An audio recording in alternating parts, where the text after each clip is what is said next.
Hi, everyone, and welcome to Off the Cuff. If you watched our first show, thank you. We appreciate that. And we appreciate all those watching right now on Three Borders Sports Network. And if you're one of the fortunate ones to have cable service through Red River Communications, you can catch us on Channel 125. And what's cool on Channel 125 is we'll be playing some flashback videos of games previously broadcasted on Three Borders Sports Network and also episodes of Off the Cuff. So make sure to tune into 125. And don't forget, you can also subscribe, just give a like to the Three Borders Sports Network YouTube channel, and then you'll get notifications when everything gets posted there. Well, I see on Facebook you've been busy getting around again, seeing the fall colors. It has been a beautiful fall. It has. I think this is probably the most perfect fall on record that I can remember. So last week, a couple of girlfriends and I loaded up the pickup and drove out to Maplewood State Park out by Pelican Rapids. And I've only been there one other time, but we decided, it looks like peak colors right now. So we went out there for a hike and we hiked up, I forget the Hallowed Hill or something like that. It's like the most popular hike in Maplewood that you hike up. It's about a mile hike, not even. Up, great views you can see. And then we hiked back down. And then we walked along the shore of Lake Lida. And then we saw like a rock ridge you could walk on to get to an island. And there was a woman we ran into on the rock ridge. And she said, yeah, you can go onto that island. The park just bought that. So she said, go there, check it out. It's pretty cool. But there is a house on there, an old log cabin that is really neat. So go and take a look at that. So we're like, okay, she said, but it's very steep. So, be advised. So we're like, yeah, okay. This lady was like in her 80s, I think. And we thought, well, whatever, we'll be fine.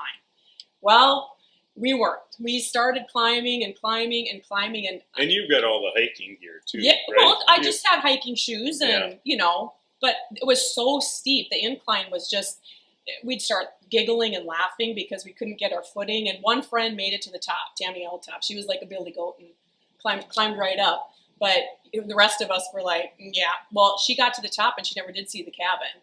So at that point, we decided, okay, someone's going to get hurt. Let's get out of here. Let's get out of here. Yeah. So we went back down and called it a day. And that is Minnesota at its best, though, isn't it? It is. Maplewood at Have you this been there? time of the year. Oh yeah, and I haven't been there in a couple of years. I was meaning this would have been a perfect year. It's such a nice fall, but you know what? There's some really pretty colors right around here. Down at Wells Memorial Park and down at the golf course. I've been taking the dogs down to Wells Memorial Park. It's just absolutely beautiful down there right now along the river. So I saw a picture you had. You have two dogs now, or what's the deal? Steven's dog, Okay. Steven the Husky German Shepherd mix. Oh, the one you've seen on social media. Yeah, the black one. Yeah, that's Carter's dog. Yeah. Okay, is that a golden doodle? You have the yeah. doodle too, don't you? I have a golden retriever. Yeah. Yeah. Oh yeah. So Great dogs. Yeah, they are. Just absolutely love them. So what do you think of the wine? Wine is spectacular. Better than last week. Last week was a little bit too sweet for was me. it? And I'm not a big wine guy. So why don't you take the cooling sleeve off and see you've got all the accessories too, don't you? Well, you got to chill your wine.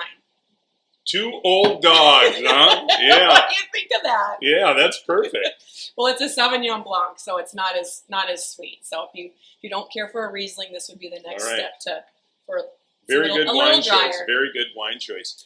I also noticed on social media a pretty neat house out in Hankinson that you checked out. So neat. So a couple of my girlfriends and I, we've been going on a lot of field trips lately. So we loaded up, went out to Hankinson, and we visited with Brian and Rebecca Taylor.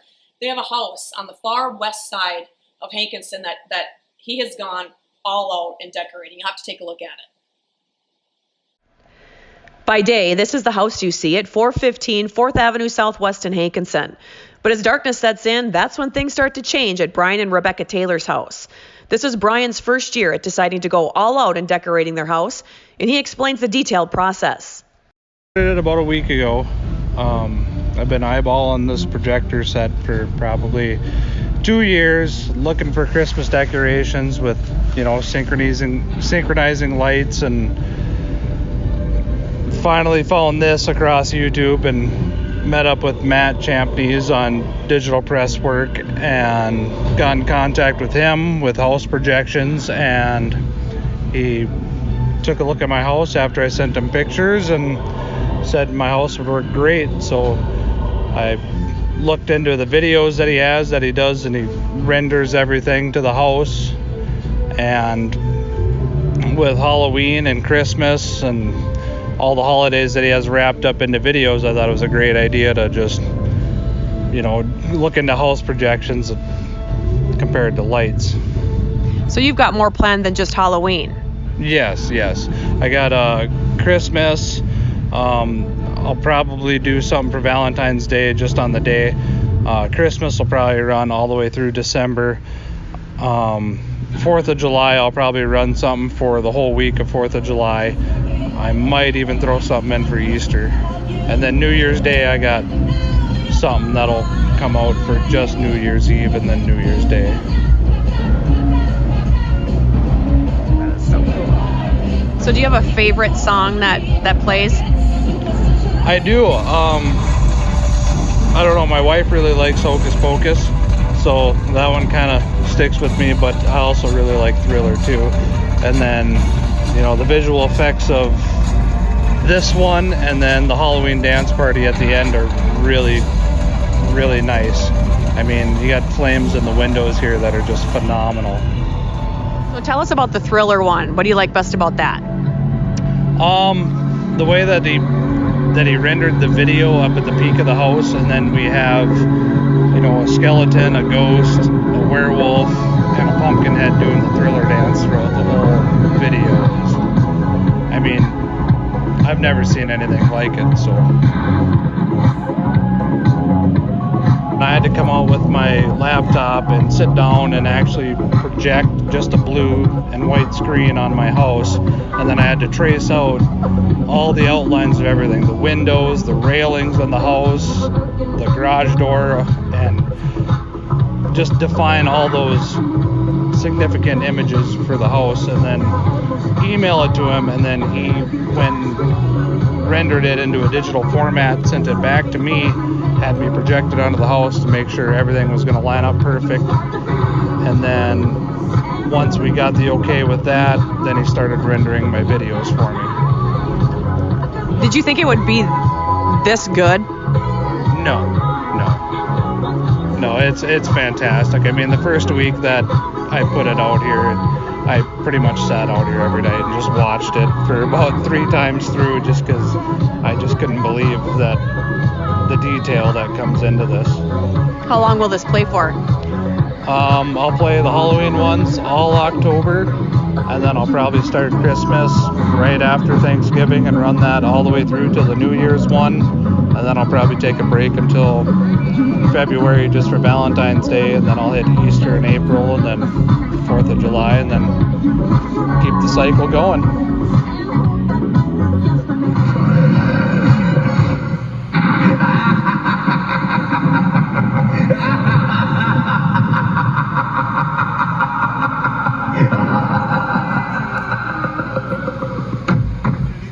Wow, that was really cool. It was. It's very neat. They put a lot of work into that, and it goes until October 31st. So, if you're out in the Hankinson area, it's worth the trip. And it can be, I think it's like a 20-minute segment that he can play various songs, and it is so neat. And how he gets the flames like in the windows. I know. And absolutely a perfect house for that. It is. Isn't it? It's perfect. Again, it's on the west side of Hankinson, the far west side street. So you can't miss it. If you're there after dark, you'll see it. See, I love it when people decorate. I'm not. I do have a 3-foot high pumpkin, lighted Really? pumpkin. One of those old ones that Sure. that light up. Looks pretty cool in my front porch. That's the extent of my Halloween decorating. Christmas every once in a while. Yeah. If I'm feeling it, I sometimes decorate pretty nice. Have you ever put for lights Christmas. outside your house? I haven't. Yeah, we haven't for a long time. This would be the perfect fall to get your lights up now with the weather that we've been having. Yeah. So you're ready for Christmas lights. Yeah. Well, what does a farm wife do this time of the year? You go on field trips. It's going to be pretty hard for Craig to put up those lights. Yes, it is. They're working hard in the field. Yeah. So we just want to mention, too, to be safe to all the farmers as well. All right, say Wahpeton might be getting a new rec center. How That's about that? right. Coming up next, we'll visit with Kelly McNary. He's a member of the Wahpeton Rec Center Committee. Bold Print in Wahpeton reminds you that Christmas is not that far away, and it's not too early to get your holiday greeting cards ordered. Create a customized printed card everyone on your address list will appreciate. Bold Print also has custom framing and unique personalized gift ideas. Don't trust your family photos to an online company? Use Bold Print for all of your custom framing and canvas printing. Give them a call today, 642-2188, or check them out online, useboldprint.com. You don't have to be a superhero for your support to be important at Jesse's Toy Box. There are many ways you can ensure every child in the hospital will receive a toy. Every little bit that you commit goes a long way in helping fulfill their mission. Make a monetary donation, have your business become a Jesse's Toy Box drop-off location, or drop off new toys at any of the Jesse's Toy Box locations. Learn more about how you can get involved and take advantage of the opportunity to do some good. Jesse's Toy Box, ensuring every child in the hospital receives a toy. Do you know that we serve nearly 1,500 square miles across North Dakota and Minnesota? Or that we've been around for over 60 years? How about that we've got 3,000 miles of fiber optics powering one of the best networks in the region? The best part? We're a cooperative. That means we're continually reinvesting in our communities to make them better than ever. We are Red River Communications. We've been recognized as a leader for helping our communities be great places to live and work. To find out how we're helping connect our communities, visit redrivercom.com/connecting.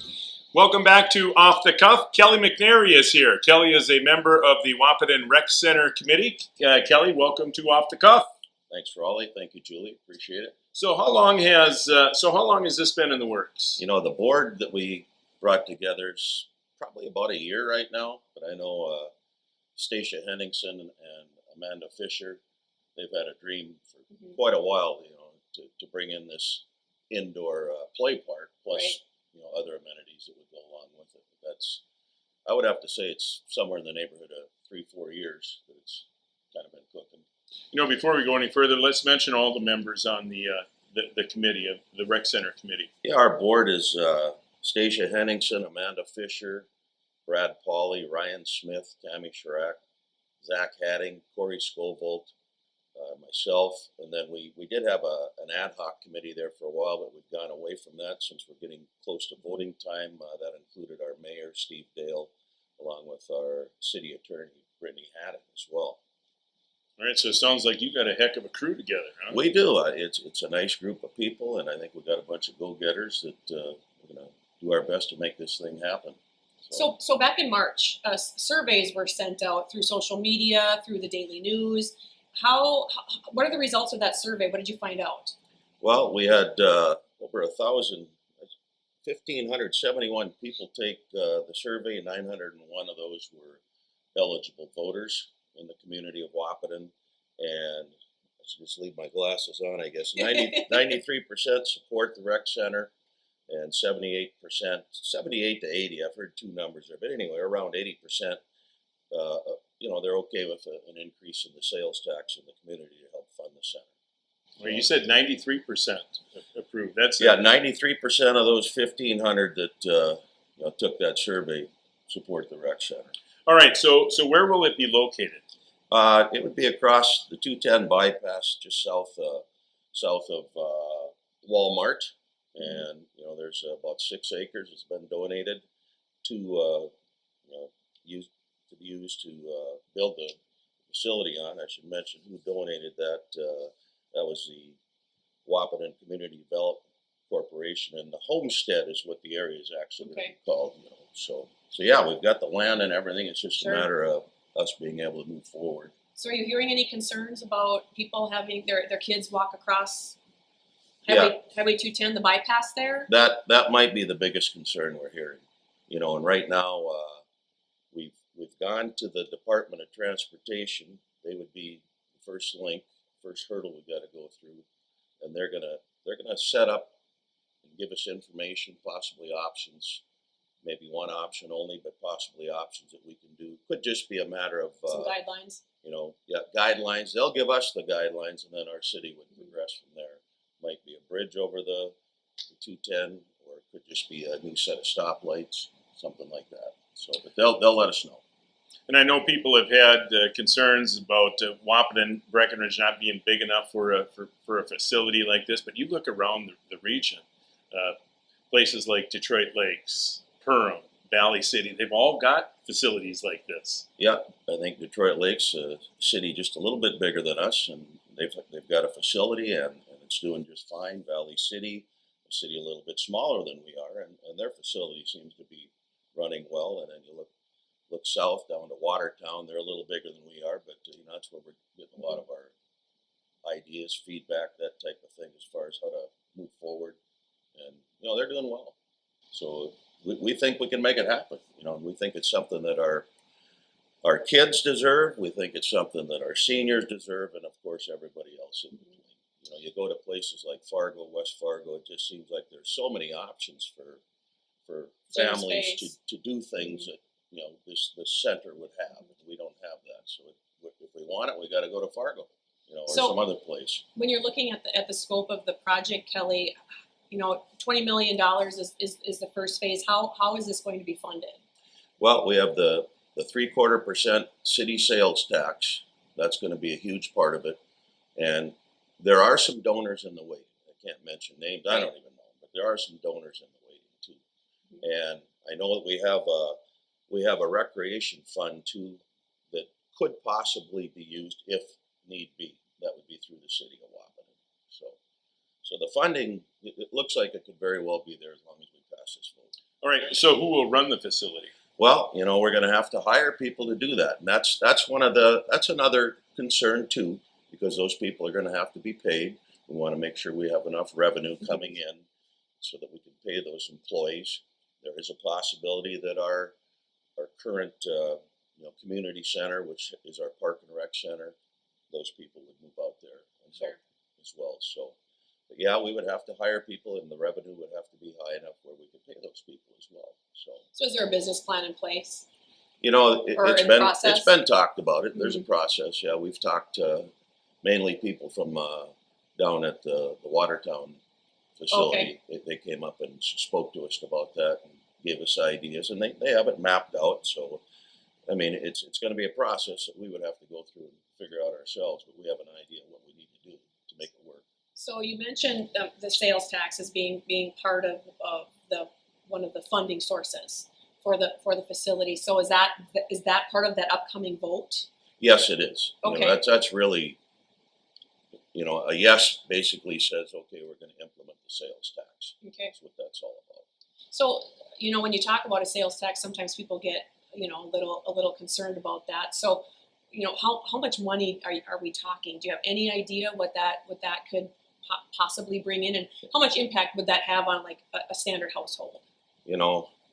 That question I don't have an answer for, but I don't think it's going to be anything that's overly significant. Sure. I mean, we're shopping at these places already. For the most part, it's going to Walmart or going to eat at your local restaurant, the places like that they're already doing.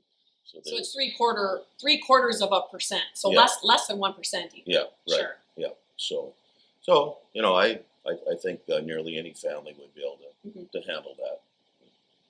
All right. Let's talk about some of the activities that'll be available at this rec center. Well, there's lots of ideas out there, but I have ones that we've focused on. One would be that indoor park that we mentioned that Stacia and Amanda have been pursuing for years. So that would be a huge part of it, which would allow children to come in and play. But we would also have a child watch program where they might go over there and use that same facility along with entertaining the children in other ways as well.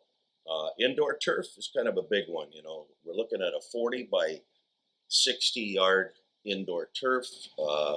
Talking to people in different areas. Williston has one. Watford City has one.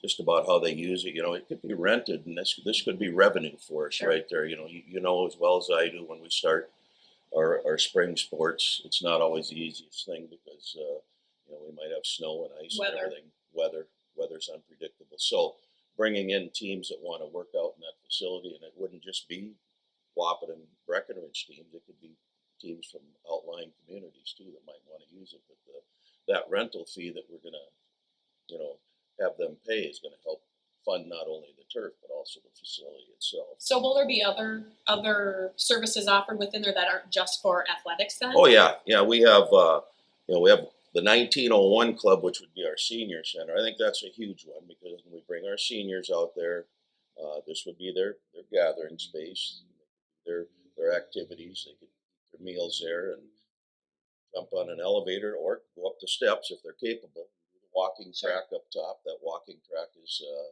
probably the second most requested item on the list. You saw that during the survey. Yeah, along with the play park itself. Okay. So, and then a facility that would be similar to what we have at the community center now.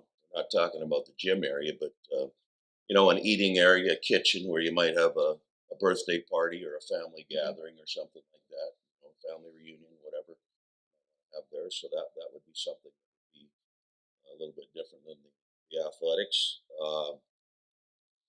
Cardio and weightlifting area, that of course pertains to athletics. Group fitness classes. We've had conversation a little bit with some of our local gym owners that might want to come out and help with maybe an aerobics class or something like that. So that's kind of neat that they would like to get involved. And public gathering space in the lobby, just to come out and grab a cup of coffee and sit down and visit with a friend or whatever you'd have there, or to come in and read whatever you want to do. So that would be another area. And then, a couple of basketball courts, couple of areas where we might be able to set up something like pickleball or archery, so not just thinking about the big sports. So that would kind of be our phase one right there, in a nutshell. And we are hoping for a phase two. If we get the phase one, we're hoping for a phase two, which would be an aquatic center. Okay. And like a play area for kids to splash pool and things like that. So that's on the list, and that's really the toughest, from what I hear. That's the toughest facility to run and make money off. That's revenue is tough there. The aquatic part of it. Yeah. Okay. Yeah, so that's why it's on the second phase, and of course these other amenities would be what we would try to implement right away and go from there. So the vote that's coming up, October 26th, you're looking for a yes vote then? Do you need is it a majority vote? Is that what you need? Yeah, I believe it's just a majority, and we go from there. Okay. So, so we were asking, I think our community, for the most part, they're pretty fired up about it, and I know there's stuff going on over in Breckenridge too, and what they're trying to do to help their community, we're trying to kind of stay away. So if we go over there, we're going to see something new. If they come over here, they're going to see something new, So. All right, so this is a facility that everyone can use. Yeah. Breckenridge, Wahpeton, people. You'll need a membership though. Yeah. You'll need a membership. Or you can pay by day, but you would have to do it either way, pay by day or get a membership. We're hoping for people all over Richland County, Wilkin County, and we've had lots of people come down from Fargo to go to our zoo. There's no reason they won't come down for this. And, Stacia's pretty high on the play park, thinking it's going to be kind of a one-of-a-kind thing, and it'll be a pretty good draw, not only in our two counties here, but all over the Midwest itself. So. All right, so when would this, if we get a yes vote, when would this be built? Well, what would happen, we're still in the designing process, so that would take 12 to 16 months. I don't know if it's going to take that long because, we do have some pretty good ideas right now. But anyway, let's say it does take us a year, a little bit more. Then after that, the construction would be another 12 to 18 months. And we would look at trying to build, break ground 2023 and open the doors in 2024. That's what our hopes are. All right, good stuff. You have anything else? I just want to mention, is there a website people can go to get some more information? I know we're on Facebook. Yeah. We have a Facebook page. The website? It is WahpetonRecCenter.com. Okay. WahpetonRecCenter.com. You can get some more information that way as well. All right, and if there's anybody out there that has any questions, feel free to contact any one of the Rec Center committee members or visit that website, WahpetonRecCenter.com. Kelly, appreciate your time. Good stuff. Very informative. We appreciate that. Well, as always, I appreciate being able to sit down with you guys. So thank you very much for your time and for the opportunity to plug this. I think it's going to be a great thing. All right, we'll wrap things up when we come back. Did you know that we serve nearly 1,500 square miles across North Dakota and Minnesota? Or that we've been around for over 60 years? How about that we've got 3,000 miles of fiber optics powering one of the best networks in the region? The best part? We're a cooperative. That means we're continually reinvesting in our communities to make them better than ever. We are Red River Communications. We've been recognized as a leader for helping our communities be great places to live and work. To find out how we're helping connect our communities, visit redrivercom.com/connect. 1941, Minn Kota Ag Products has been helping farmers with their agricultural needs. The farming industry has expanded at great lengths, and Minn Kota Ag Products is there to provide farmers with their entire chemical, fertilizer, seed, and grain elevator needs. They also offer deep band tillage, chemical application, and fertilizer application, just to name a few. For market access at your fingertips and information essential to your farm operation, download the Minn Kota Ag Products app. Minn Kota Ag Products, proud to be a partner in your farm operation since 1941. Don't have to be a superhero for your support to be important at Jesse's Toy Box. There are many ways you can ensure every child in the hospital will receive a toy.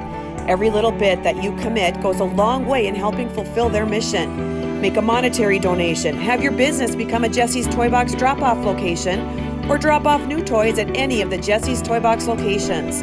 Learn more about how you can get involved and take advantage of the opportunity to do some good. Jesse's Toy Box, ensuring every child in the hospital receives a toy. Welcome back to Off the Cuff. Again, thanks to Kelly McNary. It'd really be neat to get a rec center. Yeah, the rec proposed center like that. the proposed plan looks pretty cool. Also, special thanks to Brian and Rebecca Taylor for letting me visit with them out in Hankinson. All right, That's it. that's it. Another one in the books. All right, keep sending in the great ideas. We've had a number of great ideas in terms of ideas for the show, so keep sending them in. That's right. You can send your emails to 3bordersportsnetwork@gmail.com. All right, and again, thanks for watching on Three Borders Sports Network and all those watching on Red River Communications Cable Channel 125. See you again in a couple of weeks.